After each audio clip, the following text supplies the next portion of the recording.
Thank you. Mr. Secretary, earlier this month, you announced a plan to change the name of 3 Virginia military bases to restore the names of Confederate-era generals on those bases. You researched to find brave American soldiers with the same last names, Lee, Hill, and Pickett, who had not fought for the Confederacy and declared that those Confederate-adjacent names would be restored. The problem is that you had to strip away the names of 4 amazing people that the Pentagon and local communities had chosen to honor at the Virginia bases.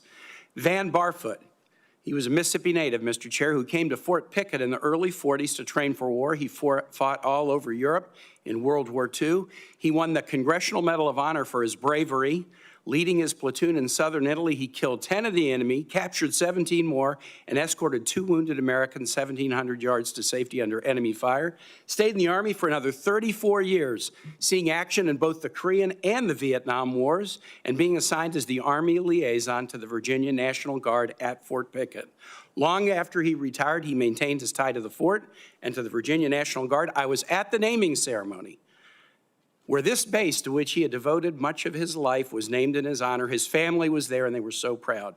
Arthur Gregg served in the Army for more than 30 years, first African-American to reach the rank of brigadier general, first to reach the rank of lieutenant general, began as an enlisted, eventually decided to become a commissioned officer, went to Fort Lee for quartermaster training, quickly rose through the ranks as an instructor, even though he was not allowed to go to the officers' club because of the color of his skin. He finished his career in 1979 as the director of all Army logistics operations around the world. He stayed near Fort Lee in retirement, raised his family there, and was a continuous beloved presence until his death last summer at 96. He was actually at the renaming ceremony with his family in 2022 at this place that meant so much to him. Charity Adams. Charity Adams was an Army officer during World War II, the first African-American woman allowed to join the WACs. She was the commanding officer of the 6,888th Central Postal Directory Battalion, a unique battalion composed primarily of African-American women making sure that American GIs in Europe got their mail during World War II. Our colleagues Jackie Rosen and Jerry Moran successfully passed a bill in 2022 giving the 6,888 the Congressional Gold Medal. Charity Adams was the highest-ranking African-American woman in the military at the end of World War II. Her family was at the dedication of Fort Gregg Adams, named in honor of these 2 trailblazing logistics leaders. They were so proud. Finally, Mary Walker, the only woman ever to receive the Congressional Medal of Honor. She graduated from Syracuse Medical School in 1855. She tried to join the Union Army as a surgeon, was turned away because she was a woman.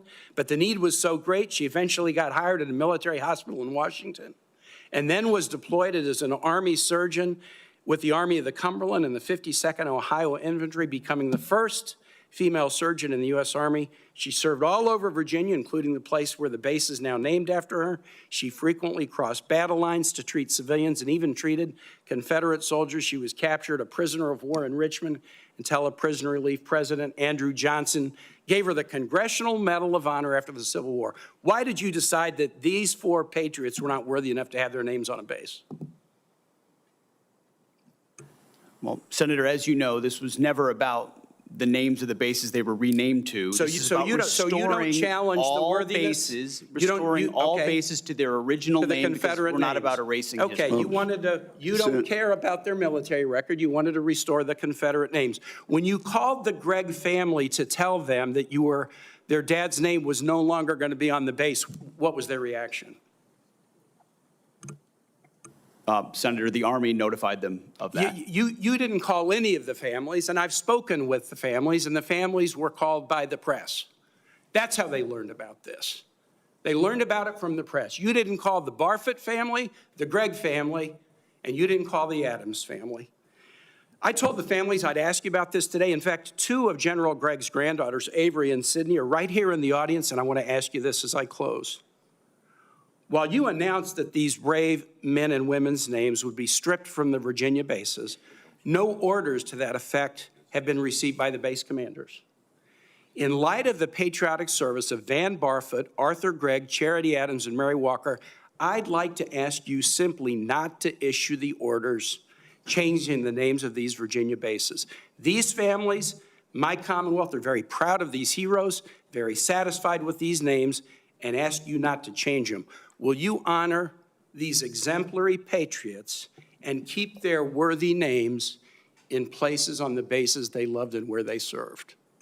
Well, Senator, we very much thank and appreciate them for their service, and we'll find ways to recognize them, but the orders will soon be going to those bases to change the names back to the original name that never should have been changed. But you have the power to not send those orders. They haven't gone out yet, correct? Thank you.